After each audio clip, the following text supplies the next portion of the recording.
non dama ne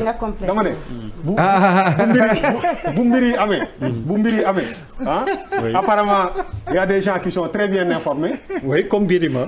moom nga bëgg wax. man Birima ragal ma ko su ma bëggee wax turam damay wax. non mais ça mais dama waxul mais Birima déglu. yow lay waxal de. non mais waxuma turam sax. tooñu ma leen man damaa nekk Sénégal dëkk ci réew moom sa bopp libre. ne Macky Sall yow laa gëm. d'accord yow laa àndal yow laay faral. yow nga contre ko di ko bañ di ko nëbb. tu es un opposant qui se cache. may ko mu yeggali man ma nekk un partisan de Macky Sall qui l'assume. Birima may ko mu différence. waaw may ko mu yeggali ok. waaw dama la doon démb dimbale mais apparemment yow. exactement inoon na nga ba pare dugg nga ci loxo. yow dugg nga ba pare. non non dama doon jéem a génn pour que sa discours mën a gën a jàll. bu mu jàll parce que ñi lay seetaan après. contre Macky Sall contre ma. waaw mais non bëgguma sax nga déglu. Birima defal ndànk rek. dama wax mu leer maa ngi sama bopp. parce que Sénégal mais ñu organiser ko. s'il te plaît voilà merci beaucoup. waaw donc incroyable. muñal rek comme taap. Birima taap lay niróo. kon metti na waxuma fan nag. ne taap yéenay deviné taap la taap bu rëy toj rek la war a def. non sérieux. dootoo dam buuba. non dëggantaan ah non. non xaaral ma noppi sax mooy. xam nga garab boobu. donc non donc li ma bëgg a wax. yow tu es une bombe contre. waaw bul toog waaye déedéet wuy ma non wuy ma door na non wuy ma bombe la contre le régime. wuy ma 20-0 wuy ma Birima nangu door na la 20 s'il te plaît voilà merci. waaw bu ma continue nag. man anti-bombardier laa ko. Osmogel baax na trop Osmogel. waaw baax na jaa. waaw mën nañu ko ci diw de ndax mu kii. door nga ko 20-0. waaye fu mu toj moom. Osmogel rek. DG Birima ngi lay sauver ah. voilà donc je veux dire quand même quelques jours après ñu toog ci plateau yi gars yi indi chiffres yi commencé développer. commencé joxe ay chiffres.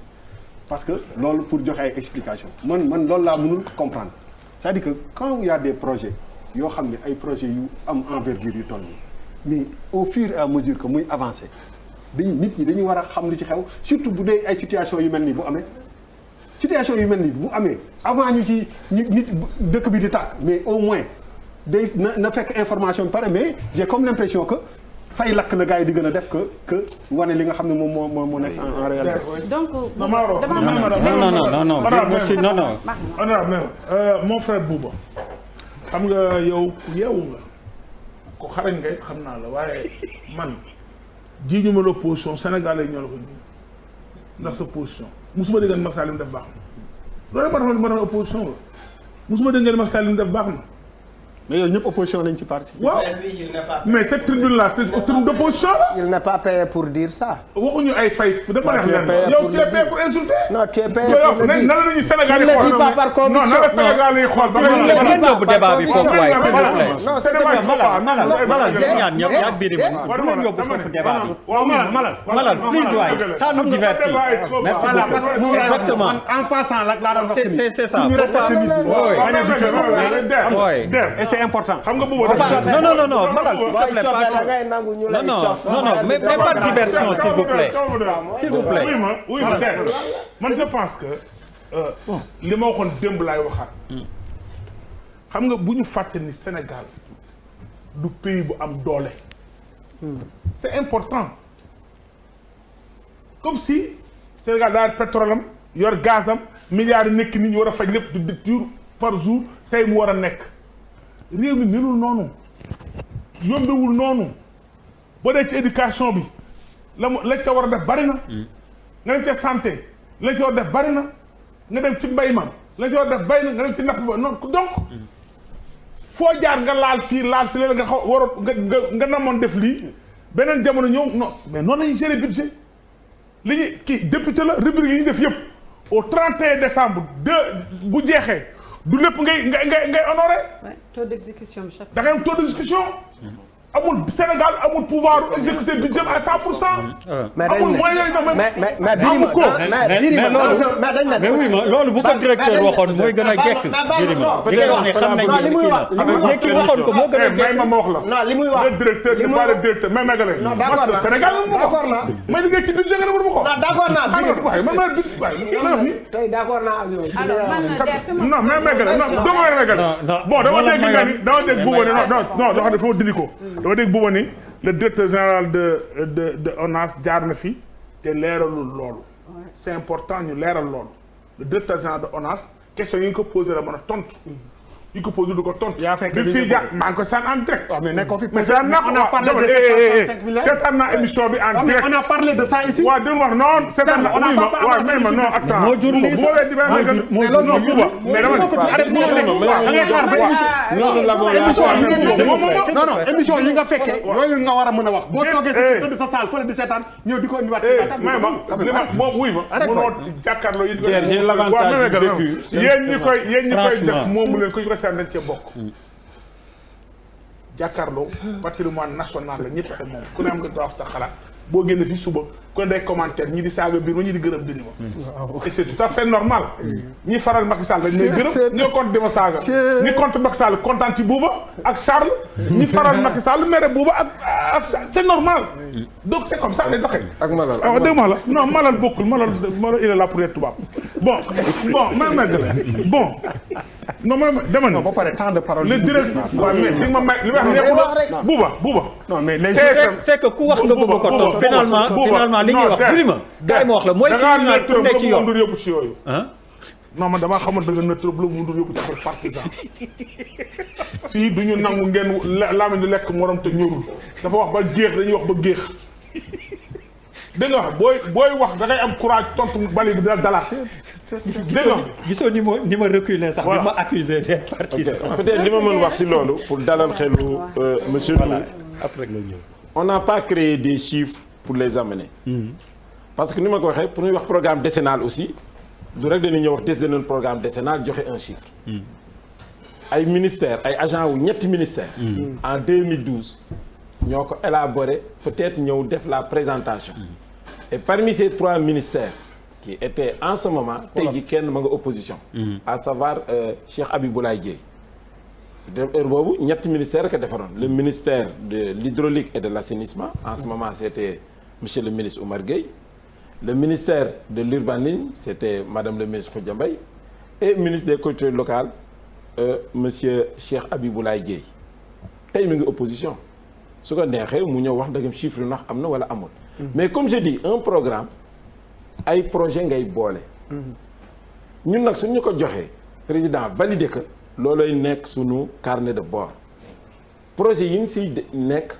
moom la ñuy suivre dëgg la nag c'est pas figé sur 10 ans un projet ne peut pas être figé on a eu à l'adapter surtout lors des conseils des ministres décentralisés su président defee ba pare nos ministres nous faisaient des notes voilà ce qui a été va ndax chaque conseil des ministres décentralisé était précédé par ay conseils interministériels présidés par le premier ministre ñun nag egguñu fa mais suñu paree suñu ministre daf ñuy noté ku nekk lii nga war lii la ñu décidé lii la ñu décidé par exemple je prends Louga n'était pas dans le programme décennal mais lors du conseil des ministres décentralisé dañu si identifier la nécessité ñu defal leen réseau d'assainissement ñun tamit bi ñu def 10 villes yi jël na si ñu bokk kasi parce que ce sont des décisions des directives présidentielles donc li ñuy wax ni yokk la ñuy wax mais defuñu un document boo xam ne dañu élagué et sur ce que je dis ici les documents existent et ces documents circulent xëy na nag comme j'ai dit peut-être am naa benn chance par rapport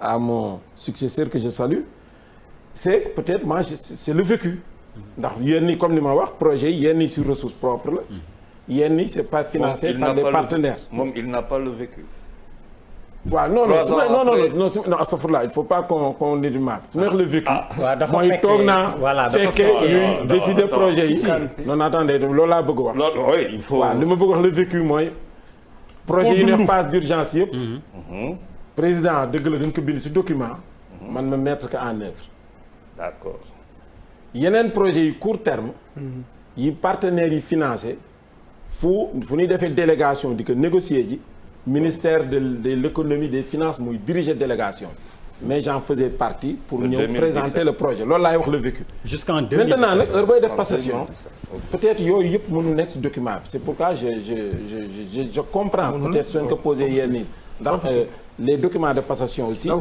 dafa am fu mu yem il y a des rubriques bien précises quels sont les moyens logistiques l'inventaire le personnel les comptes etc. Ça veut dire que celui qui remplace ne sait pas tout alors et il part sur quelle base. mais mënul xam lépp directeur de département mais mënul xam lépp. mënoo jox benn document lépp ci. mais du yow yaa ngi ko mu expliqué ko. non daanaka waxu ONAS on parle de problème national. non Birima ce que je dis dafa am sens.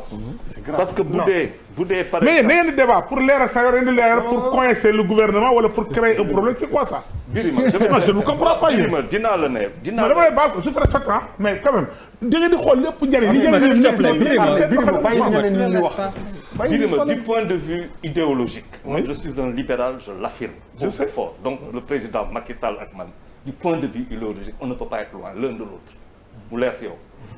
tu comprends ça c'est idéologique je suis un libéral pur et dur. léegi problème bi mooy quand il dit vécu il y a un autre qui est là quand même depuis 3 ans est-ce que depuis 3 ans il ne peut pas s'enquérir des informations parce que sinon ce serait des fautes lourdes. bu fekkente ne 3 ans après amoo loo xamante ne. fekk na yaa ngi ñëw léegi est-ce que moom moo la ko wax. non j'ai dit non je retiens ce qui est dit. des informations ce qui dit n'engage que lui.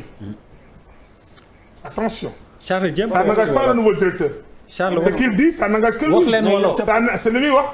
li fi wax ça n'engage que monsieur l'ancien directeur général de l'ONAS. ça n'engage pas le nouveau directeur. laajal directeur bi nga xam naa ko wala xaw ma ko. non man. attention. la question pourquoi ma wax ko. c'est important parce qu'il y a ce qu'on appelle la continuité. bu fekkente ne am na passation. mën naa comprendre que sur les premières semaines nga bañ a xam mais sur les 3 ans di nga xam. bien sûr.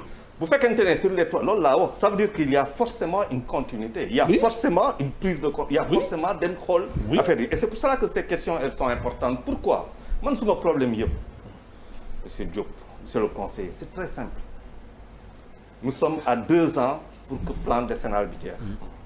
nous avons dépensé defe naa 200 et quelques milliards sur 766 milliards.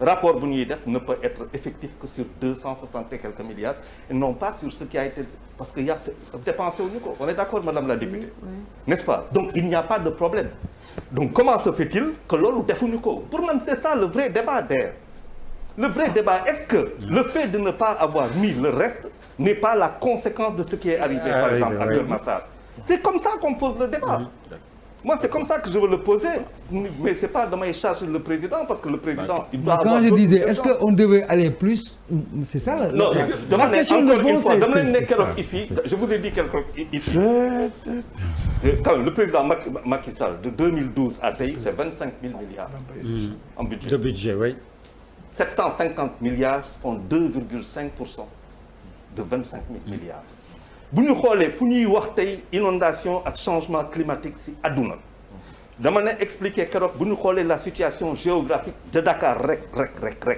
waxuma leen lu ci des ci dëkk bi faaw nga am benn politique de ville boo xamante ni pour préserver Dakar nga xamante ni quel que soit endroit boo taxawee soo toggee ci centre bi tu as 4 kilomètres de la mer sur les 2 côtés tu as 8 kilomètres de la mer faaw nga am benn politique de ville Dakar wax c'est quoi cette politique de ville est-ce que quand tu me parles de problème de département régler nga le problème de Dakar en tant que tel par rapport à un changement climatique wax naa ko fii les Allemands ont dit que le niveau de la mer augmente yow yaa ngi Saint-Louis de 3 mètres par an et ça va augmenter encore davantage yow yaa ngi Saint-Louis et à Saint-Louis ndox bi day jóg pourquoi muy jóg mais parce que dafa taw donc il y aura des crues mais c'est pas seulement à Saint-Louis il y a le fleuve Casamance est-ce que le problème la menace n'est pas valable là-bas il y a le fleuve Gambie nga xamante ni si ñaari pàcc yi day toucher le territoire sénégalais est-ce que le problème pourquoi on n'anticipe pas moi c'est des choses aussi simples que ça. alors honorable xaaral rek ma laaj kii loo xam ni sa rôle la yow parce que di nga ci war a tontu directement est-ce que li nga dégg dal na sa xel est-ce que xalaat nga ni ñuy wax am na ay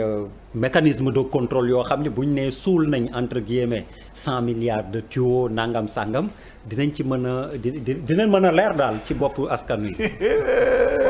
loolu. yow li ñu wax doy na la Birima mais moom il a le droit bu bañ ko doy. non waxuma fekkee yaa yéen a def kaa waxuma moom. man moom defuma kaa def dara. yow kay wax yow yaa wax yow kay yaa wane. ma fàttali porte parole tekki bismillah. waaw bëri na question yi ñu soulevé. je pense mën naa bañ a tontu ci yëpp. mais am na ñuy seetaan ñoo xam ni man dama naan am sensation boobu en tout cas. bëgg a dugg ci biir télé bi. tey am na. yaa ngi ci biir télé bi tey maa ngi ci biir télé bi. waxal donc damay wax ak ñooñu. oui mais daan yëg li may yëg. di bëgg a dugg ci télé bi. ci ñuy ku mel ni Birima xamul valeuru démocratie. parce que tey damay lire benn texte bu Tchéblé Dramé. bind Tchéblé Dramé moo nekkoon ancien ministre des affaires étrangères bu Mali. bu Mali waaw. Tchéblé Dramé moo takk doomu Alpha Oumar Konaré. Alpha Oumar Konaré nekkoon président de la commission de l'Union africaine. Tchéblé Dramé nekkoon xaritu Mamadou Lamine Diallo. mu abal ko livre bu mu bindoon en 96 bind ci les Africains sauveront-ils l'Afrique. sauveront-ils l'Afrique. Mamadou Lamine Diallo moo ko bind en 1996. les Africains sauveront-ils l'Afrique. mu jël livre boobu abal ko Alpha Oumar Konaré mu jàng ko ne ko kii fu mu nekk ci àdduna bi. mu ne ko mi ngi Sénégal nekk banque centrale mu woo ko mu ñëw mu def ko directeur de cabinet ndax opinion yi mu doon bind ci Afrique loolu moo ñu njëkk a boole ak Mali. bi ci des man 1986 laa njëkk a dem Bamako xaw ma ndax boobu demoon nga Mali wala déet ma am fa ay mbokk samay mbokk ñu ngi may seetaan di dégg bambara de surcroît maa la ëpp sensibilité fuuf sur la question du Mali. dama koy wax parce que tout simplement dama nekkoon jàngalekat pendant 10 ans su ñuy wax ci télé dafa am doole yàlla may nit privilège mu toog ci média une fois par semaine bu doon États-Unis la da ngay nekk borom xaalis bu bëri privilège boobu nag il faut que nit ki xam valeur am tey moom amul maqaama ne kii mooy sénégalais ñi ñoo war a wax ñii dañoo war a jël seen nationalité loolu juge moo koy décider. suñu code de la famille mooy wax nit ki bu amee 35 ans mu dem jël beneen nationalité kooku perdre mu jël ko ci volonté perdre na nationalité sénégalaise. gis nga démocratie texte boobu ma lay wax moom laa lire tey Tchéblé Dramé bind ko ci Jeune Afrique lañ ko publier xam nga lan la ci doon comparé deewu Moussa Traoré ak deewu Modibo Keïta mu ne benn dee bi lan moo tax mu paisible mu dee ci kaw lala Moussa Traoré. nga xam ni 23 ans la diriger Mali. am ministre de l'intérieur bu tudd Cekoro Bakayoko moo jàppoon Blondin ba mu nekkee Mali moo ko jàppoon yónnee ko fii Sénégal mu dee fii Gorée ñi may dégg ñoom Alioune Sall Paloma xam nañ li may wax kooku diriger Mali des mains de maître xam nga lan la mujjee nekk adjoint imam ratib bu Bamako biñ ko gracié en 2001 par Alpha Oumar Konaré nekk ci jàmm di dem ci ngénte di dem ci ay xew loolu démocratie nit ñi libre di wax li ñu xalaat moo ko mën a maye. xam nga le 16 mai 1977 Modibo Keïta mi ngi dee ci condition yoo xam ni ci biir kaso la deewee parce que amul woon démocratie régime militaire moo fa amoon c'est important li may wax parce que moom booba léegi ñun ñaa ngi wax di passante te amuñu opportunité di fi ñëw di ko wax donc loolu mooy sensu Sénégal mooy sensu démocratie Sénégal loolu du ñu naan ñoom coup d'état amu fi et cetera non c'est la force des leaders qui incarnent notre démocratie boo bëggee ñëw am privilège taxaw fii du sa xam-xam du sa mën-mën du sa juddu du sa alal déedéet par la force des choses ñëw nga fii taxaw war a représenter Benno Bokk Yaakaar tu dois écraser tout le monde loolu il faut ngeen génn ci loolu il faut ñu génn ci logique boobu tey jii xale ñuy seetaan buñ leen lee Bassirou Sarr 25 ans la am mi ngi deewee commune Guinaw Rail Nord foofu du Kër Massar foofu la deewee ci tunnel bi ñu doon defar ci terre bi ndox mi dem ba à 3 mètres foofu la dugg di seet daalam dee yàlla daf ma dimbali ma fekke ko te ñi may seetaan xam nañ ni fekke naa ko falaa nekk ba 3 heures du matin Kaolack ñëpp d'accord nañ ni état continuité la Kaolack ñëpp xam nañ ni ba ñu juddoo ba léegi dafay am ay problème assainissement ñun dañoo fal Macky Sall ñu ne moom mooy président bi njëkk a juddu bi judd après indépendance gis nga yàlla dafa ma dimbali may gëstu ci ay président bi ma bëggee gëstu xam ay président dama dem gëstu ay président américain parce que ñoom ñoo ëpp ay président ma gis ci benn président bu tudd Martin Van Buren moom mooy président bi njëkk a juddu nekk américain moo njëkk a juddu nekk américain parce que les autres sont nés citoyens britanniques Martin Van Buren boobu tey marqué wul histoire politique États-Unis kenn xamu ko parce que tout simplement tey jii ñi ngi retenir ay Theodore Roosevelt parce que moom moo njëkk a ñëw nekk président bi gën a jeune def des 2 mandats am 50 ans ne damay bàyyi par élégance républicaine donc il faut ñu xam ni fondamentalement état continuité la démocratie élégance la du jaay doole nañ ko xam ndax doole bi ñu jël pouvoir bi ñu jël jox ko président de la république c'est énorme ñi koy représenté sax day feeñ ci ñoom Birima ni muy toogee sax da ngay xam ni ci pouvoir la nekk te loolu c'est pas normal du arrogance boobu je tiens à le dire parce que moom mënu ma yëngal ñi may seetaan xam nañ ni xel di man jàngalekat laa damay jàngale leneen loo xam ni pour ñu bañ laa yëngal la mais ñooñu laay waxal parce que j'ai souffert de le suivre dans cette posture là qui n'honore pas cette télé et maintenant Kaolack nee na du commune moom moo ko wax ndax Kër Sarr rek mooy commune Diourbel du commune Thiès laa juddoo fa laa màggee nee na du commune parce que Saint-Louis fa la Alioune Badara Diop du commune tey jii Touba li ñu fa def mais ville dafay judd ba pare am histoire am évolution di màgg def nañ lii Touba et puis après décrété nañ ko c'est fini loolu du xam-xam dafay am planification ñu ne Dakar horizon 35 Touba horizon tel ñun lii mooy document de planification da nga koy teg ne lii moom mooy nit ñi fii lañ jëm directeur ONAS taxaw ne fii ne dañoo war a wàññi jur mi fii moom xam-xam boobu la ci am mais loolu ñun yàlla teguñu loolu ñun dañoo sax tuuti Sénégal dafa tuuti suñuy nit dañoo tuuti par rapport ak dëkk yu ñu wër Mali Côte d'Ivoire ak ñeneen ñun dañoo tuuti réew mu tuuti lañ nit ñi bëriwuñu mais document de planification dafay sóoraale l'évolution démographique ñu xam ni Sénégal ñun dañoo toog fii ñun leer nañu ni fi mu toll nii àdduna bi fii yëpp 2100 9 milliards de personnes lay am tubaab bi calculer nañ ko leer na seen bopp te leer na leen ni lu mu bon 4 milliards yi Afrique la ñuy dëkk waa Afrique boobu urbanisation Afrique ñun mënuñu cee mucc faaw ñu dugg ñu xam ne ñun ay société urbaine la ñuy am société urbaine nag bokkul ak société rurale dafa am ay infrastructure de base yu muy laaj ay infrastructure sociale de base yu muy laaj ñun mouvement Tekki ay pôles régionaux de développement la ñu waxoon moom lañu bind ñu ne pour ñu ne lii mooy tudd ville le minimum fu ñuy xaar benn booy APR sama xarit la dama doon discuter ak moom mu ne ma stade bi ñuy defar 150 milliards ma ne ko kontaan nañ ñun ñëpp kontaan nañ mais bu mu amoon lu may choisir dañ koy def centre hospitalier régional wala ñu def ko centre hospitalier universitaire ñu def ko ci biir Sénégal fii ku tukki biir Sénégal ñu ne lii hôpital la wala lii centre hospitalier la wala lii dis mais da ngay rus quand même loolu non mais il faut mais ban Sénégal su paree nga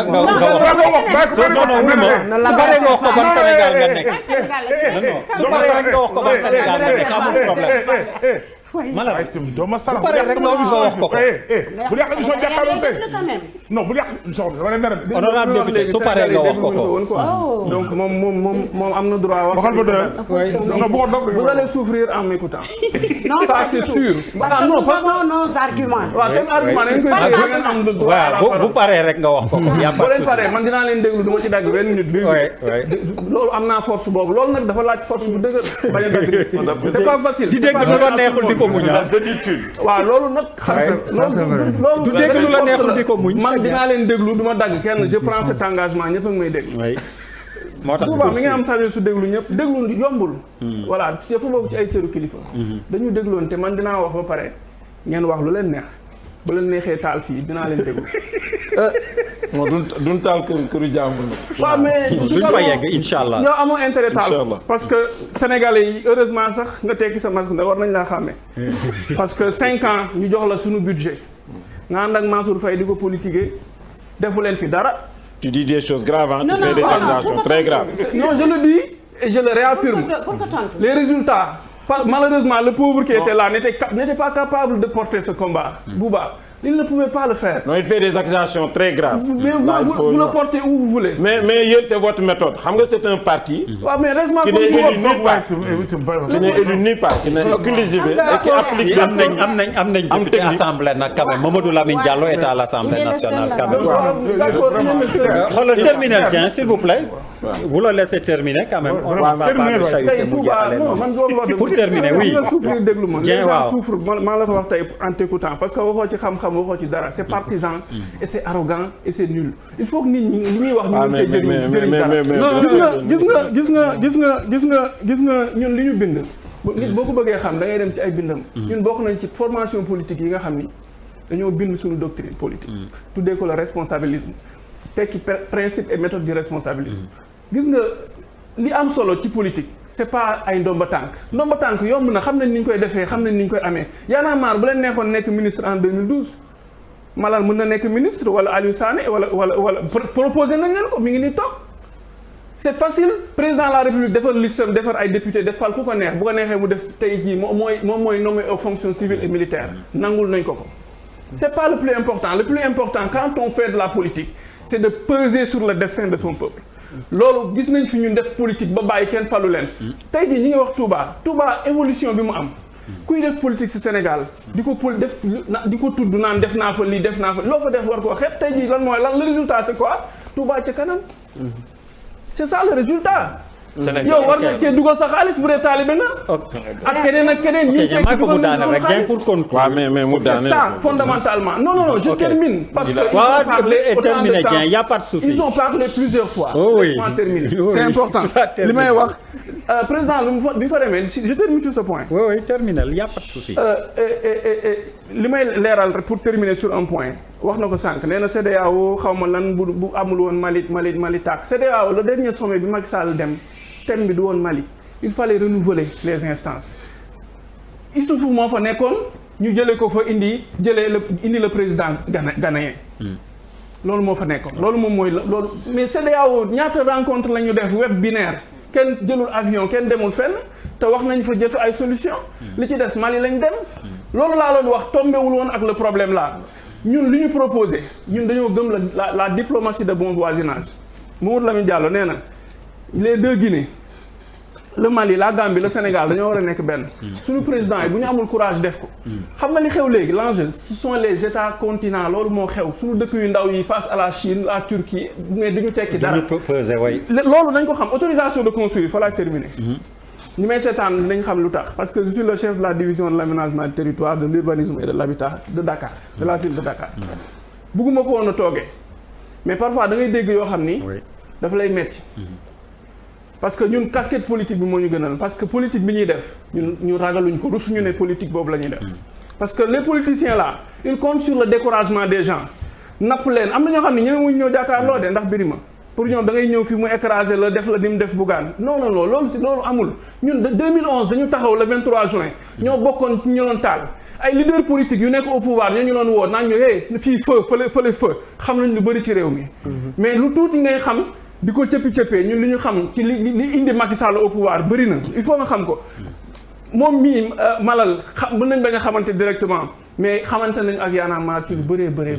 pour les autorisation de construire c'est l'État qui la délivre désormais depuis l'acte 3 nañ ko xam gis nga damay dégg le ministre naan les maires qui signent sur le littoral il s'est défoulé sur les maires Khalifa Sall moo signé le maire Barthélémy moo signé nañu xam fii am da ngeen ñu defar fii da ngeen ut autorisation de construire est-ce que maire yi ngeen ko déposé musul am depuis 96 bi acte 2 amee dañu def benn convention type avec les gouverneurs ñu ne service régional yi ñoo amoon l'expertise technique foofu nga koy déposer ñu defal la instruction technique bi ban maire fii moo fi mën a recruter architecte am fi géographe am fi ay techniciens en urbanisme am fi ay aménagistes ban commune fii moo fi mën a am c'est l'instruction qui est importante et l'instruction est portée du début à la fin par l'État central ñoom ñooy jël kayit bi indil ko maire ne ko signer parce que tu es compétent parce que tout simplement on a voté l'acte 3 donc kon Macky Sall bu mu wax ak maire yi